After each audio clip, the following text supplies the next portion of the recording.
찾고 네. 찾아야 되는데 그게 안 되는 거예요. 그러니까 매번 똑같은 명절 때마다 똑같은 레파토리를 가지고 사실 똑같이 싸우고 있거든요. 맞아. 예.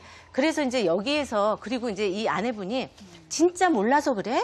이렇게 물어보잖아요. 네. 근데 이제 이 남편분은 솔직하게 진짜 모르겠습니다. 이렇게 얘기했잖아요. 네. 근데 자칫 잘못해서 내가 알아 이렇게 얘기해도 또 문제가 생겨요. 아는 왜요? 사람이 그 모양이야? 아, 이게 이제 또 나와요. 알면서 네가 어떻게 그래. 이제 이렇기 때문에 남편들은 어떻게 대답을 해줘야 될지 모르겠다고 얘기를 하고요. 네. 지금 요 부부 같은 경우는 그래서 이 남편은 남편 나름대로 이제 굉장히 여기 지금 VCR에서 보셨다시피 네. 굉장히 모르겠다. 이걸 어떻게 접근해야지. 이젠 나도 스트레스 받는다. 이거고요. 이 아내분은 이제 몇 가지가 있어요. 뭐냐면 이 동서만 좀 챙겨주는 시어머니가 이제 좀 서운하죠. 서운한 거예요. 네. 근데 이제 이 안에 또 뭐가 있냐면 동서에게 이제 금전적인 이제 지원을 했어요. 그러니까 이번에 명절에 지난번 명절에 갔다가 듣게 된 사실을 이제 알게 된 거예요. 그러니까 비밀로 전부 다 쉬쉬거리는데 동선에만 돈을 좀 챙겨주셨대요. 어머, 시어머니가? 시어머님이. 네. 화날만 하네. 네.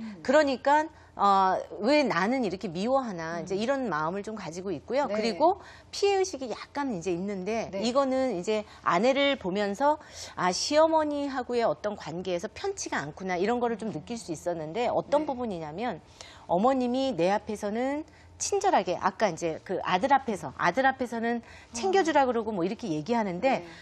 내가 없으면 내 험담을 한다고 이렇게 생각을 해요. 아내분이. 그렇기 때문에 사실 접근하기가 쉽지가 않은 거예요. 시댁에. 살갑게 또 접근하기가. 그래서 이제 이러한 부분들에 대한 갈등을 좀 가지고 있어요. 네. 근데 사실 요즘 이제 그 세련된 생각들을 많이 시어머니들이 가지시게 돼서 예전과는 많이 달라졌다 그러는데 근데도 이게 보편적인 문제라면 참 고민하러 상담하러 오시는 분들이 많다는 얘기예요. 이런 고부 갈등이나 명절 증후군으로. 네, 명절 증후군으로 네. 고민하는 사례들은 굉장히 많고요. 그래서 이제 요 전후로 해가지고 상담 통계 같은 거를 잡잖아요. 네. 그러면 명절 전에 확 올라가고 명절 후에 또 확 올라가요. 이혼 건수도 마찬가지예요. 이혼 신청하는 것도. 그런데 이제 여기에서 저희 같은 경우는 명절 전에 남성분들의 그 요청이 많고요. 상담 요청이. 왜냐하면 내 아내가 본가를 안 가려고 하는데 어떻게 했으면 좋겠냐. 네. 그리고 지난번에도 이렇게 싸웠는데 가가지고 또 무슨 꼴이 날지 나는 걱정된다. 그래서 남편들이 고민 상담을 많이 하시고요. 네. 명절이 끝나고 나서는 아내분들이 상담 신청을 더 많이 하세요. 예. 아니 그 상담 사례들에 대해서 여기 지금 차트가 준비가 돼 있는데 선생님 네. 하나하나 짚어주시면서 네. 좀 설명해 그래서 주세요. 명절 때 이런 갈등, 네. 예, 꼭 있다 해가지고 이제 몇 가지를 좀 짚어봤는데요. 네. 첫 번째는 정서적인 갈등이에요. 이 정서적인 갈등 뭐냐면 혼자만 아웃사이더가 된 것 같은 느낌이 드는 거예요. 그러니까 네. 나는 이 집안에 혼자 외톨이가 된 것 같다. 그러니까 일하는 일꾼 같다. 뭐 이제 이렇게 해서 소외감을 느끼는 며느리들이 많고요. 네. 사위도 마찬가지예요. 사실은.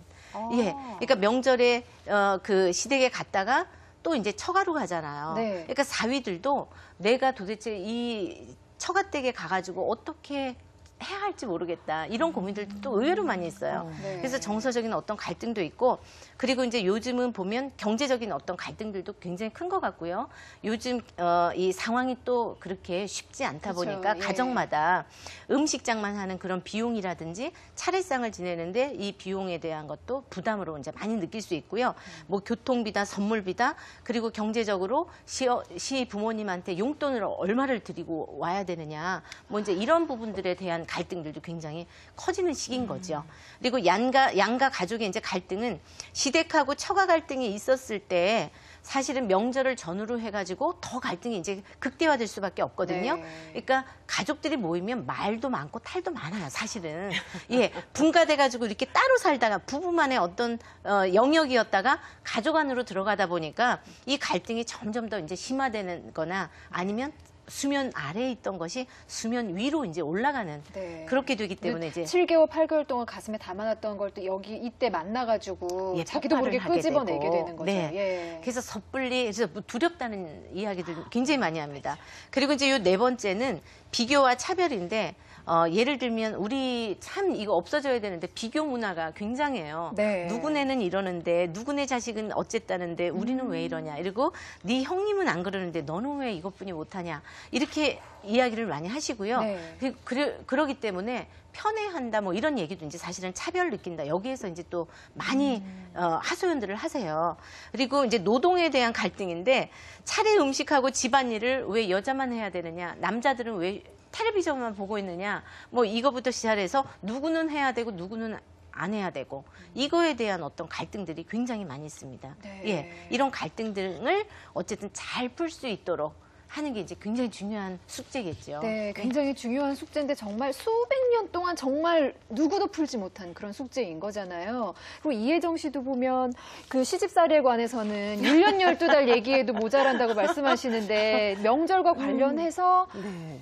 유난히 아팠던 기억 그런 거라면 어떤 게 그러니까 뭐 있어요? 이런 거예요. 네. 이제 뭐 저희는 이제 다른 것보다 어머니는 일을 하셨고 네. 저는 그냥 결혼해서 살림을 살았으니까 상황이 오히려 바뀐 거죠. 네. 그러니까 제가 다 모든 걸 결혼하는 그 해부터 준비를 해야 되는데 특히 명절은 뭐냐 하면 이제 어머니는 황해도 분이시고 저는 경상도에서 딸로 아. 컸어요. 그러니까 음식을 만드는 게 모든 게 다른 거예요. 그러니까 제가 어머니보다 음식을 첫날부터 너무 잘했음에도 불구하고 그거는 당신이 입에 맞지 않는 보지 못한 음식인 거예요. 네. 그러니까 당신 입맛에는 안 맞으신 거죠. 그러니까 이제 그런 꾸지람으로 나무람으로 시작이 되니까 사는 동안에 내내 이렇게 지나온 세월을 생각하면 네. 글쎄요. 그래서 사람이 또 조금 둥그러졌을 수도 네. 있겠죠. 그런데 지금 생각하면 글쎄 한 가족이었어야 되는데 나는 거기에 끼어진 어느 잘못 박힌 못이었구나.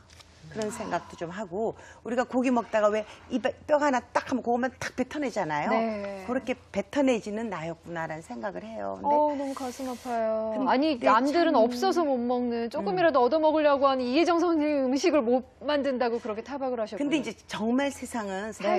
살 수 있었던 일은 네. 대신 시아버님께서 그런 걸 다 끌어안아 주셨으니까 그런 시아버님 품에서 제가 또 위로받고 네. 그냥 또 살아갈 수 있잖아요. 그러니까 어머니가 주신 그 구박은 작은 거라고 딱 생각을 하면 아버님이 주신 사랑은 굉장히 큰 거니까 아. 저울에 올려서 큰 거를 얼른 제가 가진 거죠. 현명한 지금도 며느리셨네. 생각하면 네, 네. 시아버님 명절 때만 되면 그래서 더 뵙고 싶어요. 네. 근데 그럴 때 남편은 도움을 안 줬어요?